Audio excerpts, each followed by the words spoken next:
Bismillahirrahmanirrahim. Meneruskan kitab Minhajul Abidin. Selama orang itu dalam menurut ilmu ada tiga. Ayat yang mencari ridho Allah dan bekal buat di akhirat. Kita perlu harus itu. Jadi kita khususnya untuk ilmu, umumnya ibadah apapun untuk mencari ridho Allah dan bekal kesan di akhirat. Ini tujuannya duniawi supaya sugih, supaya kedudukannya tinggi. Orang yang begitu nggak salah, cuman khawatir sampai mati masih begitu aja, bahaya. Yang ketiga, yang paling berbahaya, yang tujuan duniawi, tujuan yang dilarang oleh Allah. Jadi agama, ilmu atau ibadah hanya dijadikan alat doang, alat untuk menambah pundi-pundi hartanya, misalnya. Kita urusan hati, takut itu nasihat. Sehingga yang kaitan dengan ilmu ada bahasa ulama su. Kata Nabi, ada yang paling saya takutkan melebihi Dajjal akhir zaman itu. Siapa? Ulama, ilmunya banyak tapi ngajak orang nggak benar. Ulama su itu disebut. Bukan ulama akhirat. Jadi ulama ini ada ulama akhirat yang tadi itu yang ilmunya ya buat bekal di akhirat, buat mencari ridho Allah. Kayak ulama su jelek su itu. Yang itu lebih ditakutkan oleh Nabi daripada Dajjal yang mengambil keuntungan pribadi untuk dirinya sendiri. Ulama itu bukan ulama yang dekat dengan pemerintah, bukan. Itu urusan hati. Tidak minta ke pemerintah, tapi hatinya kaya. Hiri be kalau tuh saya itu kayak minta sekali. Nggak minta ya untuk menjaga diri begitu aja. Minta ya untuk lebih memanfaatkan. Itu kalau mikirnya positif, orang itu baik. Orang yang dekat sama pemerintah, misalkan ulama, ya memang harus ada mendampingi pemerintah itu. Lama-lama mendampingi ulama betapa kacaunya. Saya yakin sekarang di Indonesia, PKI kan zaman baheula ya, entah berkembang ketika Kuwari atau PKI, saudara sudah jadi partai besar waktu itu. Itu perang ulama. Kuwari orang ngaji jadi dilarang, sholat nggak dilarang. Bahkan kadang-kadang ke corona ge muludan, hayu bae muludan ke corona ge. Karena apa itu peran mereka dari zaman dulu. Sehingga kita bebas beragama sekemampuan semau kita. Nyeun masjid teu kudu minta izin. Itu bukti mereka punya peran. Yang berperan yang begitu bukan yang jauh sama pemerintah, pasti yang dekat. Karena jauh mana bejaan, kemana yang jauh sih? Saya nggak bejaan jauh. Yang penting mah bukan untuk kepentingan yang sifatnya duniawi gitu. Yang salah, pemanfaatan yang salah. Mau yang baik. Ulama ikut partai silahkan. Yang penting kudu jadi ragi. Eta dangdeu sakitu teas dibere ragi. Empuk. Atau jadi belut. Belut tuh mainnya di tempat kotor, tapi belut nggak pernah kotor. Bersih banget belut. Ngajan ulin tadi letak. Minimal jadi belut, syukur-syukur jadi ragi, udah jadi bunglon. Kemana telna. Buat bawa. Saya tuh senang kalau ada orang kaya dekat sama kiai. Pemerintah dekat sama kiai misalnya. Karena mereka harus dekat. Lalu siapa yang mau ngarahin orang kaya? Buat memanfaatkan hartanya kalau bukan sama kiai. Dengan masalah karena kiai nah iya. Supaya bagaikannya dong gak baca pulang. Kacau deh kita. Gue mau baca sedekah, sedekah aing bae, sedekah anak baca mau ulah. Engkau ulah. Harus. Wario ya, ada pemilihan. Mau calon presiden, mau calon apa? Nggak deket KB. Siapa yang dianggap penting, punya jamaah misalkan ya, punya ini ditokohkan, didatangan. Terus gitu, biasa kan. Tiap tahun. Pasti begitu. Tiap mau ini pasti begitu. Ini aneh. Tapi seterusnya ada baiknya. Cuman kalau udah pun jadi, harus tetap begitu. Jadi ulah pada pasatnya, akhirnya nyalon mah maca ayat kursi, hari ini nyalon kursi apa kok? Ayat apa kursi apa? Harus yang lagi nyalon apa harus dekat sama kiai. Minimal lamunnya nggak jadi tetap ayah anu nggak baturan, ngarahkan. Kalau dia nggak jadi, dia nggak stres gitu aja. Dan ngubaran pun stres ya. Kan ngubaran kan dekat kayaknya nanti yakin. Dia ada yang ngarahin, ada yang mengarahkan. Yang penting jangan tadi itu, jangan kiainya jadi bunglon. Kalau kiainya jadi bunglon, wah itu bahaya. Kita ulah masuk ya. Minimalnya jangan jadi belut, syukur-syukur jadi ragi. Mau bisa mah mengarahkan. Nah sampai sekarang di orang kuat. Satu ya karena kita mayoritas. Maka jalan Islam sana jangan tilap sholat tetap ada manfaatnya. Minimalnya jangan poin kita orang Islam. Karena bagaimanapun kita bisa hidup mudah ini karena kita mayoritas. Meskipun kualitasnya mungkin tidak semua bagus, tapi kuantitasnya menang.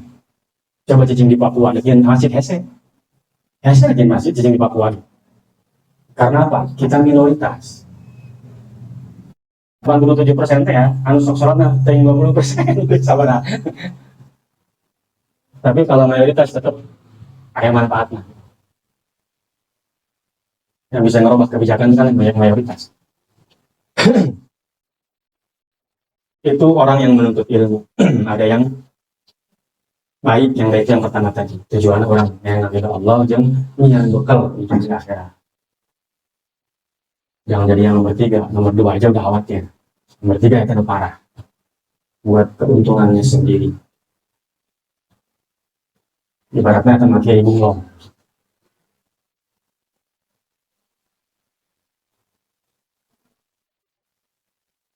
Fa'in kulta fama bidayatul hidayah, disebutkan kan awal itu hidayah itu ada awalnya, ada pertengahan, ada akhirnya. Hidayah yang pertama diujar babihan nafsi, apa sebenarnya hidayah? Awal permulaan hidayah itu supaya bisa dicoba kepada diri kita sendiri. Fa'lam anda hidayah dia tohato hiratut takwa. Awalnya hidayahnya itu adalah minimal dohirnya dia bertakwa. Ayat sakitnya aku maha buat. Pokoknya kasat matanya sok sholat, layak ngaji, waktu bulan Ramadan ya puasa, zakat ya itu menunaikan. Eta dohirnya, dohir ketakwaan itu hidayah pertama. Bereskan heula eta.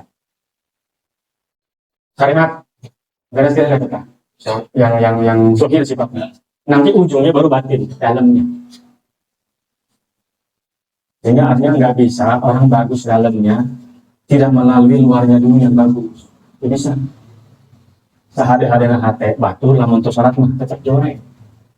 Jadi bagus lagi atas sholatna, puasana, ibadah-ibadah yang kita sifat kecuali sesuai dengan ketentuan sholat 5 waktu, puasa bulan Ramadan, zakat kalau dia mampu, haji kalau dia mampu. Eta lebih benar tuh.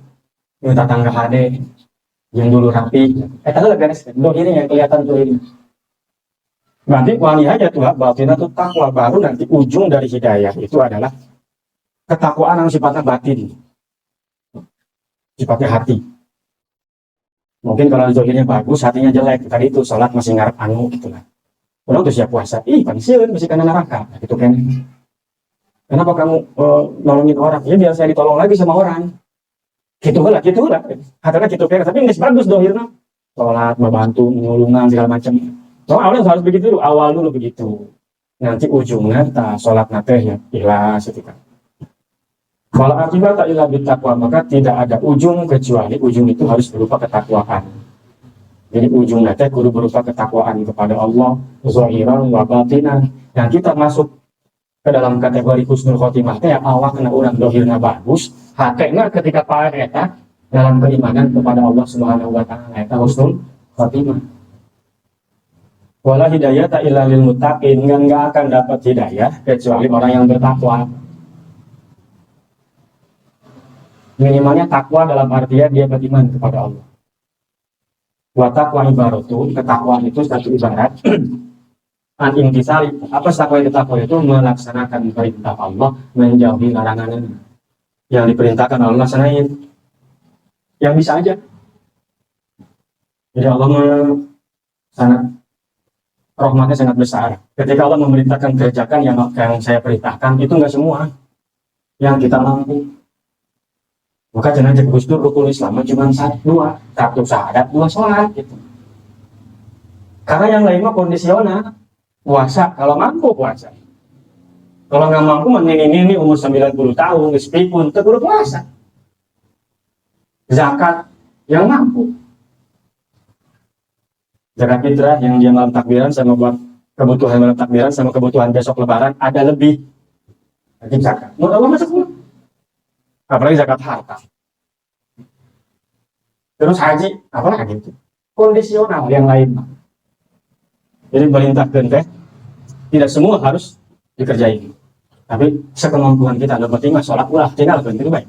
Sholat pun ada keringanan, kalau nggak bisa berdiri duduk, nggak bisa diuk, nggak bisa nangkarak, nggak bisa kumaha bae isyarah lah dengan mata ke dengan hati, selama masih sadar mah. Itu bisa non karak sholatkan. Yang dua itu doang, yang lainnya kondisional sifatnya.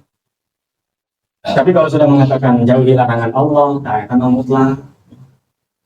Ya orang bagi kene tekana minuman keras, begitu ulah. Kalau dilaksanain itu dosa. Bagi kene main selot atau los, begitu ulah. Juga dengan bagi mantel doraka ini atau siapa baik. Berarti kalau bak, ini sepenting doang. Tetap berarti kalau bak. Mutlak kalau sesuatu yang diharamkan mutlak jauhin. Mau suka mau tidak, mau sedikit mau banyak.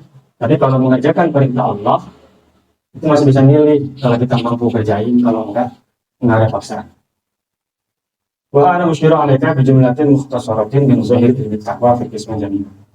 Yang pertama, tadi kan hidayah itu ada zahir, ada batin. Zahir itu takwa secara zahir dulu. Takwa secara zahir itu yang pertama adalah taat. Anna awamir Allah Ta'ala faraidu wa nawafil. Taat itu nurut. Taat. Kalau taat itu taat, bahasa taat itu sebenarnya beda dengan nurut. Kalau taat mah kepada Allah saja dan Rasulnya, taat namanya. Kalau nurut mah siapa aja boleh. Kalau bahasa taat itu udah konotasinya baik. Kalau nurut bebas. Nggak jorek, nggak bagus konotasinya nurut mah.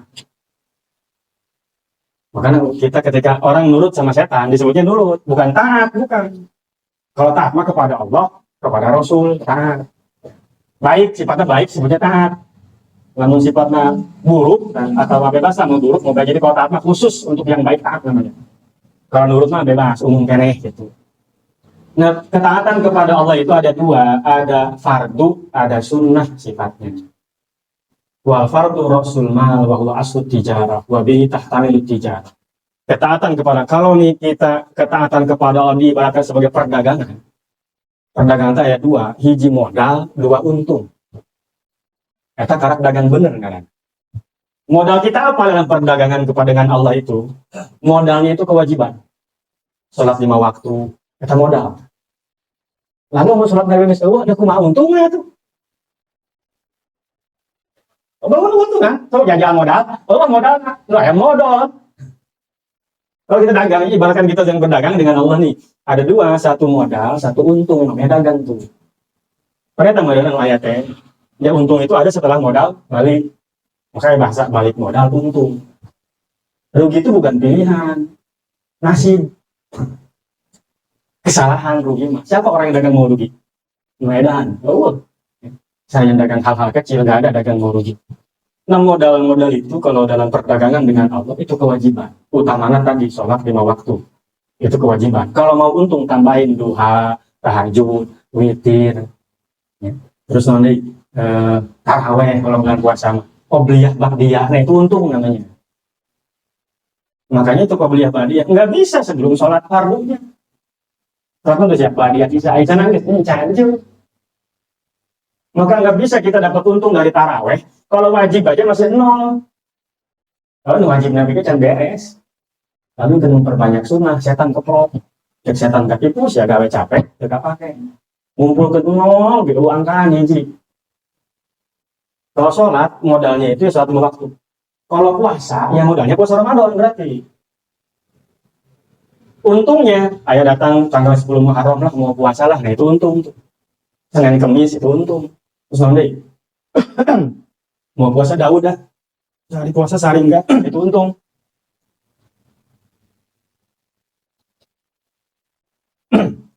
Terus zakat. Kalau zakat ya itu kewajiban. Zakat fitrah kalau menjelang Ramadan. Zakat harta, ya tergantung zakat harta. Tergantung haulnya. Eta wajib. Eta modalnya tak. Terus kita pengen untung, ya sedekah. Ini mah sedekah dibanyakin zakat kagak. Nggak mau untungnya. Parahnya lagi, dia merasa orang baik. Aing bagir. Itu sulitnya ngatakan setan tadi antaranya godaan melalui nafsu orang. Rajin sedekahnya nih ngasih masjid 200 juta umpama gitu. Tapi utang nggak dibayar. Utang semua orang nggak dibayar. Nyumbang masjid rajin. Tapi hutang ke batur, kata batur kemudian mandek lagi isin atau isin jaga galakan jana biasa lagi. Untuk dibayar atau kemarin kurang untung nggak modal lagi sih. Dan parahnya lagi dia merasa baik udah begitu tuh. Oh saya baik, saya dermawan. Udah nyumbang zakat mungkin. Yang wajib kan? Kan kaitan harta berarti yang wajib itu kalau wajib dari Allah yaitu zakat. Kalau wajib gara-gara orang ya itu biar hutang atau kan kudu dibayar. Gara-gara orang itu mah jauh tadi tahu orang hutang itu. Gara-gara orang hutang atau bayar gitu. Kewajiban gara-gara kita sendiri itu mah. Tapi itu kita wajib kita modal tak. Jadi mau sedekah banyak ya. Ini itu misalkan atau penuhilah kewajiban. Magrur namanya, magrur tertipu. Oleh apa itu? Kan dibungkusnya baik gitu. Kalau dia judi ngabisin duit pakai judi nih, dipakai main slot kena duit apa ya? Kabeh ngomong jorek, Nyana seorang ini ngerasa jorek pasti. Tapi habis duit nih, duit habis gara-gara nyumbang. Sedangkan kewajibannya zakat, bayar hutang, itu dibayar. Eta mau ngerasa apa? Jorek, asal bagus. Eta sulit banget. Eta yang dina hati. Tipuan-tipuan setan yang dikemas dengan bagus. Dan yang begitu nggak akan jatuh ke orang yang pelit. Wah, pasti jangan bagus. Jadi ketika kita pelit, jangan, harus baik. Apakah setelah orang bager, kata selesai? Belum. Masih perjuangan, masih berlanjut. Udah sampai kos tadi. Yang beda aja yang jalan untuk merek. Ini mah tilok merek ke masjid, tapi terbuka utang. Asal buka utang, bayar langsung. Bagus aja nih eta. Minimal modalnya balik. Caranya jangan ente untung. Maka apa-apa tuh harus pakai ilmu tuh kayak gitu. Eta duit orang eueuh, ganjaran eueuh pan. Sudah jatuh, katibah taraje. Bukan nggak boleh sedekah, ini teh modalnya itu orang dagang segitu tanya. Orang mau disebut untung, mau modal can balik. Mau nggak rugi berarti. Bukan nggak boleh sedekah, nggak boleh apa. Atau teruskan sama. Cuman yang wajib jangan lupa, jangan salah prioritas. Patokannya kan yang wajib dulu, selesaikan yang wajib, baru yang sunnah. Karena ini mah nol, ini mah angka nih. Angka dulu adain, baru bikin nol. Itu disarua itu gogonya setan, tapi dibentuk dengan cara indah, bungkusnya baik. Maka katipu ngarana, hari bungkusnya jorek, kurang dibeli jorenya, mau jorek itu katipu entah nggak aja sih beli deh. Yang lain jorek itu. Tapi hari yang bagus kata puana barang dibuka teh, wadah nama sampurna miljer namanya jingko. Katipu, aing tuh katipu ngarana, karena luarnya bagus. Sering tuh katipu gitu, sering. Yang wajib dulu selesaikan. Maka maaf kalau saya ngomong di pengajian kadang-kadang beda sama orang. Ngatur kabeh ngegas urusan masjid, saya ngerem lah. Ngegas kabehan mah musuh. Silakan mau nyumbang masjid, tapi bereskan dulu kewajiban orang. Lebihnya silakan. Lain ulah nyumbang lagi. Karena saya khawatir kalau semua ngomong, yang tukang ngomong, semua ngomong suruh ke sana semua. Ngegas KB, pan di jalan itu kudu ngegas lah, rem. Meskipun saya sadar pasti tidak populer bahasa kos gitu. Tapi kalau nggak ada rem, kalau semua ngegas, apalagi nanti kalau udah jadi, coba lucu nggak kalau masjidnya mewah, ayah jelema tuh bisa nyakolakan anaknya, itu bisa dahang, itu bisa beli baju lebaran. Buat saya nggak lucu itu. Orang mikiran bisa jadi tetap merah masuk ke BPJ iya atau merah ke BPJ gitu kan baru Jumatan jatuh 2000 mau kosok. Jadi nggak semua yang kelihatan baik itu ya, di mata Allah baik positif. Nah itu hati-hati kan itu kan bukan buat yang pelit, bukan begitu mah buat yang bagel. Jangan bagel pasti digoreng positif. Lu pelit mah tadi suka ulang merah itu mah istilahnya merah aja nis bagel. Apakah setelah dia sudah dermawan seperti itu selesai? Tidak, tetap terus diperjuangkan. Udah sampai gitu tadi. Ya, udah sampai nol dengan gilining bikin kontrakan nol baik. Tapi ujian kita lagi berdagang dengan Allah. Ibaratnya eta orang dagang tuh punya modal dan punya untung. Karena tahu lah modal cara untung gitu patokan. Nggak ada untung dulu, nggak ada nol dulu terus angka, nggak ada. Kalau setelah nol ada angka pasti ada koma. Harap 0, sekian. Entah disebut hiji tapi 0, hiji. Kasuk hiji di undang acara tanggal 01. Apa kurang dibaca 01? Satu kurang dibaca 0. 0 itu mau di depan lalu artian. Kayak dia mau tukang. Siapa yang bikin 0? Yang bikin 0 itu ulama itu. Ilmuwan Islam, saya lupa namanya. Karena bahwa kan itu angka-angka tuh. Untuk meringkas kalau 90 coba tulis Romawi 90. X-nya 9, nih. Ngambil buku teman, religion itu ulama. 0 dengan titik itu. Ya. Disebut sifar. Sama ayat nilainya kalau sudah di belakang. Tapi harus ada angka dulu. Kalau sholat yang wajibnya dulu selesaikan, yang sunnah kerjakan. Ulah tarawih, bayar sholat isya incan. Yang wajib-wajib dulu. Jangan tergiur sama yang sunnah kalau kita belum selesai yang wajib. Mesti gawe capek kita pakai. Dan parahnya lagi itu, orang kalau udah begitu, ngerasa dirinya udah baik. Waduh. Kalau zakat tadi ya, urusan harta, ya harta yang wajib aja deh. Yang wajib apa nih? Selesaikan misalkan. Orang menang gajian, bongong nggak bulan. Bukan cicilan, bayarlah ke cicilan.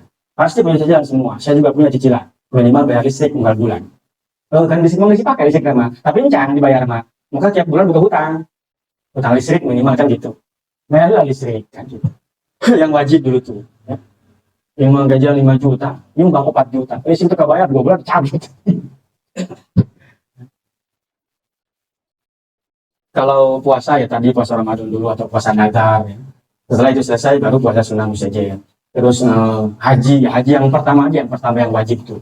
Setelah itu misalkan mau umroh lagi, mau haji lagi, silahkan. Tapi nggak tahu lah, hari haji mah pasti ya lah. Pasti haji mah begitu pasti. Nggak bakal ada ketipu lah. Menyelesaikan yang sunnah karena haji mah kan wajibnya cuma sekali. Gitu. Pasti ketika dia melakukan yang pertama itu yang wajib berarti. Kan sholat kan itu unggal kue ayah kan? Unggal kue ayah. Ramadan ya unggal tahun ayah. Zakat ya unggal tahun ayah. Hari haji mah muamal gitu. Paling jangan kalem doang, nggak tahu nggak haji paling gitu doang paling mun salah ya gitu kan. Nggak akan ada mentingin sunnah. Paling begini nih kalau mentingin sunnah dalam haji itu kan orang umroh berkali-kali haji lancar paling gitu.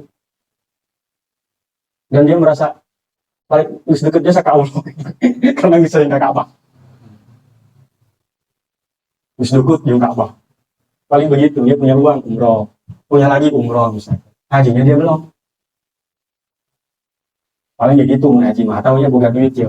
Lebih teh secara kewajiban sudah cukup dikatakan mampu dalam berhaji. Oh kamu kan beli enak lagi. Apalagi gitu kan. Atau kamu atau pesan bisnis. Karena pola pikir orang, kalau ya awalnya dari sumber pola pikir. Oh kamu yuk, ini pakai bisnis aja. Sampai meninggal dunia, bawa jangan pergi haji, daftar pun enggak. Padahal sudah pernah punya harta yang secara ekonomi gitu ya, secara hitung-hitungan sudah cukup untuk pergi haji. Bekal teta lain siap lagi. Ya kalau siap ya siapin lah. Ini namanya manis tato ilahi sabila yang mampu dalam pelaksanaan ibadah haji. Itu mampu itu maksudnya itu bukan siap, bukan. Kalau siap mah ya susah orang nggak siap. Benar-benar nggak haji, kawin. Kenapa belum kawin? Udah tua, belum siap. Atau nggak siap nah. Jangan siap pakai klinik. Ya kan siap, gitu. Ya, kalau siap mah susah. Kalau siap mah nggak ada ukurannya. Disebut siap maka beliau siap lah. Minimal haji itu dari si harta. Paling begitu kalau kerja haji mah. Tapi ya setahun sekali ya gitu kan. Seumur hidup gitu. Yang selalu itu ya sholat, puasa, zakat itu. Itu yang selalu. Jadi tadinya perdagangan dengan Allah ada. Satu adalah ketaatan kepada Allah itu diibaratkan dengan perdagangan dengan Allah. Itu namanya dagang. Pertama modal, kedua untung. Modal itu ibaratnya yang wajib pada diri kita itu modal. Kalau untung itu yang sunnah. Maka menghayang menang untung pelobakkan kasunahan. Tapi untung itu belum bisa disebut untung kalau modal belum tertutup. Wanaklu 2000 wabi fauz bahwa silakan kalau ada yang mau nanya.